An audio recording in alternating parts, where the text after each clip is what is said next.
1 Samuel chapters 9 through 12. Chapter 9. There was a man of Benjamin whose name was Kish, the son of Abiel, son of Zeror, son of Bechorath, son of Aphiah, a Benjaminite, a man of wealth. And he had a son whose name was Saul, a handsome young man. There was not a man among the people of Israel more handsome than he. From his shoulders upward he was taller than any of the people. Now the donkeys of Kish, Saul's father, were lost. So Kish said to Saul his son, "Take one of the young men with you, and arise, go and look for the donkeys." And he passed through the hill country of Ephraim, and passed through the land of Shalisha, but they did not find them. And they passed through the land of Shaalim, but they were not there. Then they passed through the land of Benjamin, but did not find them. When they came to the land of Zuph, Saul said to his servant who was with him, "Come, let us go back, lest my father cease to care about the donkeys and become anxious about us." But he said to him, "Behold, there is a man of God in this city, and he is a man who is held in honor. All that he says comes true. So now let us go there. Perhaps he can tell us the way we should go." Then Saul said to his servant, "But if we go, what can we bring the man? For the bread in our sacks is gone, and there is no present to bring the man of God. What do we have?" The servant answered Saul again, "Here, I have with me 1/4 of a shekel of silver, and I will give it to the man of God to tell us our way." Formerly in Israel, when a man went to inquire of God, he said, "Come, let us go to the seer," for today's prophet was formerly called a seer. And Saul said to his servant, "Well said, come, let us go." So they went to the city where the man of God was. As they went up to the hill to the city, they met young women coming out to draw water, and said to them, "Is the seer here?" They answered, "He is. Behold, he is just ahead of you. Hurry, he has come just now to the city, because the people have a sacrifice today on the high place. As soon as you enter the city, you will find him, before he goes up to the high place to eat. For the people will not eat till he comes, since he must bless the sacrifice. Afterward, those who are invited will eat. Now go up, for you will meet him immediately." So they went up to the city. As they were entering the city, they saw Samuel coming out toward them on his way up to the high place. Now the day before Saul came, the Lord had revealed to Samuel, "Tomorrow, about this time, I will send to you a man from the land of Benjamin, and you shall anoint him to be prince over my people Israel. He shall save my people from the hand of the Philistines. For I have seen my people, because their cry has come to me." When Samuel saw Saul, the Lord told him, "Here is the man of whom I spoke to you. He it is who shall restrain my people." Then Saul approached Samuel in the gate and said, "Tell me, where is the house of the seer?" Samuel answered Saul, "I am the seer. Go up before me to the high place, for today you shall eat with me, and in the morning I will let you go and will tell you all that is on your mind. As for your donkeys that were lost 3 days ago, do not set your mind on them, for they have been found. And for whom is all that is desirable in Israel? Is it not for you and for all your father's house?" Saul answered, "Am I not a Benjaminite, from the least of the tribes of Israel? And is not my clan the humblest of all the clans of the tribe of Benjamin? Why then have you spoken to me in this way?" Then Samuel took Saul and his young man, and brought them into the hall, and gave them a place at the head of those who had been invited, who were about 30 persons. And Samuel said to the cook, "Bring the portion I gave you, of which I said to you, put it aside." So the cook took up the leg and what was on it, and set them before Saul. And Samuel said, "See, what was kept is set before you. Eat, because it was kept for you until the hour appointed, that you might eat with the guests." So Saul ate with Samuel that day. But when they came down from the high place into the city, a bed was spread for Saul on the roof, and he lay down to sleep. Then at the break of dawn, Samuel called to Saul on the roof, "Up, that I may send you on your way." So Saul arose, and both he and Samuel went out into the street. As they were going down to the outskirts of the city, Samuel said to Saul, "Tell the servant to pass on before us, and when he has passed on, stop here yourself for a while, that I may make known to you the word of God." Chapter 10. Then Samuel took a flask of oil, and poured it on his head, and kissed him, and said, "Has not the Lord anointed you to be prince over his people Israel? And you shall reign over the people of the Lord, and you will save them from the hand of their surrounding enemies. And this shall be the sign to you that the Lord has anointed you to be prince over his heritage. When you depart from me today, you will meet 2 men by Rachel's tomb, in the territory of Benjamin at Zelzah, and they will say to you, the donkeys that you went to seek are found, and now your father has ceased to care about the donkeys, and is anxious about you, saying, what shall I do about my son? Then you shall go on from there farther and come to the oak of Tabor. 3 men going up to God at Bethel will meet you there, one carrying 3 young goats, another carrying 3 loaves of bread, and another carrying a skin of wine. And they will greet you and give you 2 loaves of bread, which you shall accept from their hand. After that you shall come to Gibeath Elohim, where there is a garrison of the Philistines. And there, as soon as you come into the city, you will meet a group of prophets coming down from the high place with harp, tambourine, flute, and lyre before them, prophesying. Then the Spirit of the Lord will rush upon you, and you will prophesy with them and be turned into another man.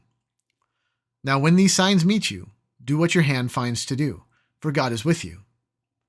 Then go down before me to Gilgal, and behold, I am coming down to you to offer burnt offerings and to sacrifice peace offerings. 7 days you shall wait until I come to you and show you what you shall do.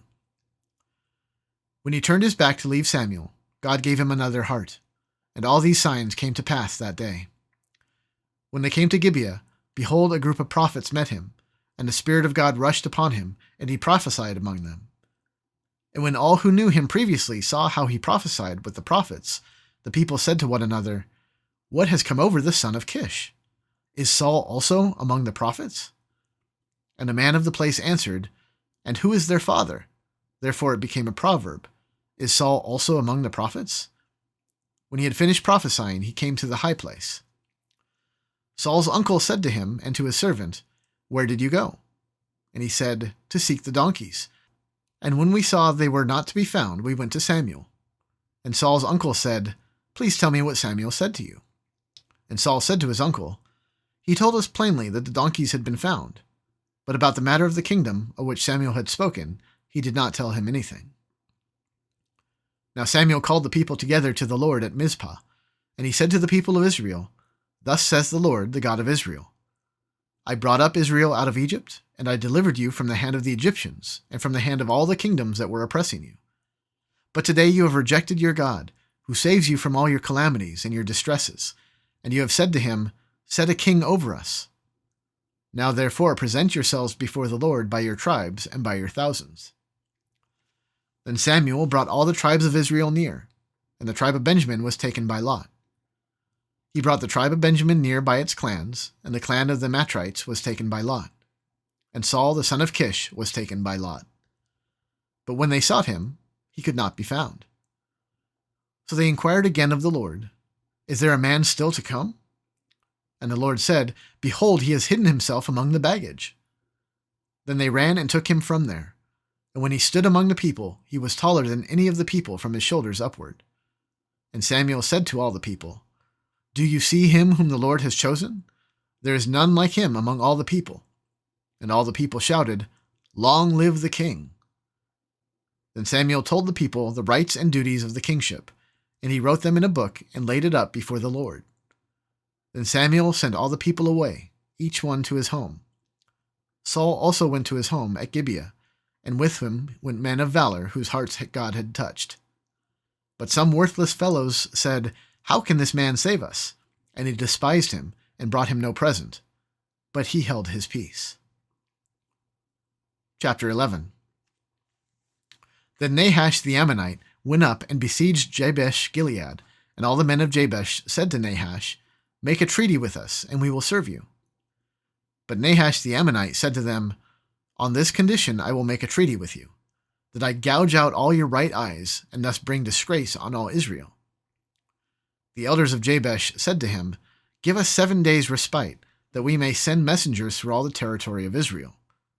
Then, if there is no one to save us, we will give ourselves up to you.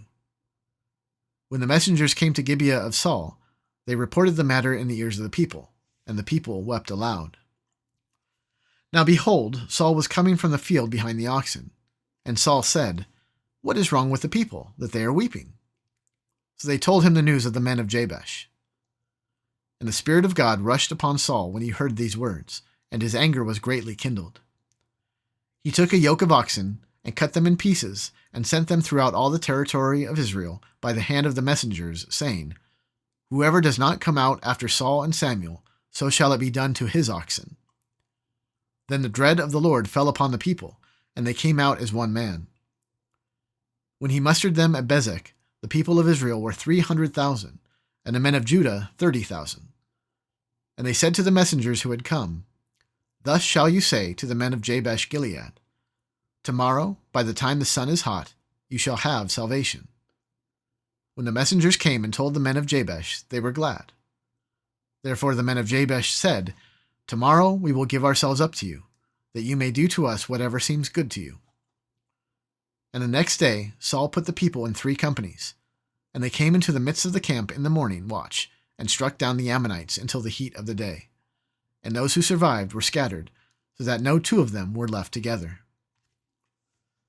Then the people said to Samuel, "Who is it that said, 'Shall Saul reign over us?' Bring the men, that we may put them to death." But Saul said, "Not a man shall be put to death this day, for today the Lord has worked salvation in Israel." Then Samuel said to the people, "Come, let us go to Gilgal, and there renew the kingdom." So all the people went to Gilgal, and there they made Saul king before the Lord in Gilgal. There they sacrificed peace offerings before the Lord, and there Saul and all the men of Israel rejoiced greatly. Chapter 12. And Samuel said to all Israel, "Behold, I have obeyed your voice in all that you have said to me, and have made a king over you. And now behold, the king walks before you, and I am old and gray, and behold, my sons are with you. I have walked before you from my youth until this day. Here I am. Testify against me before the Lord and before his anointed. Whose ox have I taken? Or whose donkey have I taken? Or whom have I defrauded? Whom have I oppressed? Or from whose hand have I taken a bribe to blind my eyes with it? Testify against me, and I will restore it to you." They said, "You have not defrauded us, or oppressed us, or taken anything from any man's hand." And he said to them, "The Lord is witness against you, and his anointed is witness this day, that you have not found anything in my hand." And they said, "He is witness." And Samuel said to the people, "The Lord is witness, who appointed Moses and Aaron, and brought your fathers up out of the land of Egypt. Now therefore stand still, that I may plead with you before the Lord concerning all the righteous deeds of the Lord that he performed for you and for your fathers. When Jacob went into Egypt, and the Egyptians oppressed them, then your fathers cried out to the Lord, and the Lord sent Moses and Aaron, who brought your fathers out of Egypt, and made them dwell in this place. But they forgot the Lord their God, and he sold them into the hand of Sisera, commander of the army of Hazor, and into the hand of the Philistines, and into the hand of the king of Moab. And they fought against them. And they cried out to the Lord and said, "We have sinned, because we have forsaken the Lord, and have served the Baals and the Ashtaroth. But now deliver us out of the hand of our enemies, that we may serve you." And the Lord sent Jerubbaal, and Barak, and Jephthah, and Samuel, and delivered you out of the hand of your enemies on every side, and you lived in safety. And when you saw that Nahash the king of the Ammonites came against you, you said to me, "No, but a king shall reign over us," when the Lord your God was your king. And now behold, the king whom you have chosen, for whom you have asked, behold, the Lord has set a king over you. If you will fear the Lord and serve him and obey his voice, and not rebel against the commandment of the Lord, and if both you and the king who reigns over you will follow the Lord your God, it will be well. But if you will not obey the voice of the Lord, but rebel against the commandment of the Lord, then the hand of the Lord will be against you and your king. Now therefore stand still and see this great thing that the Lord will do before your eyes. Is it not wheat harvest today? I will call upon the Lord, that he may send thunder and rain, and you shall know and see that your wickedness is great, which you have done in the sight of the Lord, in asking for yourselves a king. So Samuel called upon the Lord, and the Lord sent thunder and rain that day. And all the people greatly feared the Lord and Samuel. And all the people said to Samuel, "Pray for your servants to the Lord your God, that we may not die, for we have added to all our sins this evil, to ask for ourselves a king." And Samuel said to the people, "Do not be afraid. You have done all this evil. Yet do not turn aside from following the Lord, but serve the Lord with all your heart. And do not turn aside after empty things that cannot profit or deliver, for they are empty. For the Lord will not forsake his people, for his great name's sake, because it has pleased the Lord to make you a people for himself. Moreover, as for me, far be it from me that I should sin against the Lord by ceasing to pray for you, and I will instruct you in the good and the right way. Only fear the Lord and serve him faithfully, with all your heart, for consider what great things he has done for you. But if you still do wickedly, you shall be swept away, both you and your king.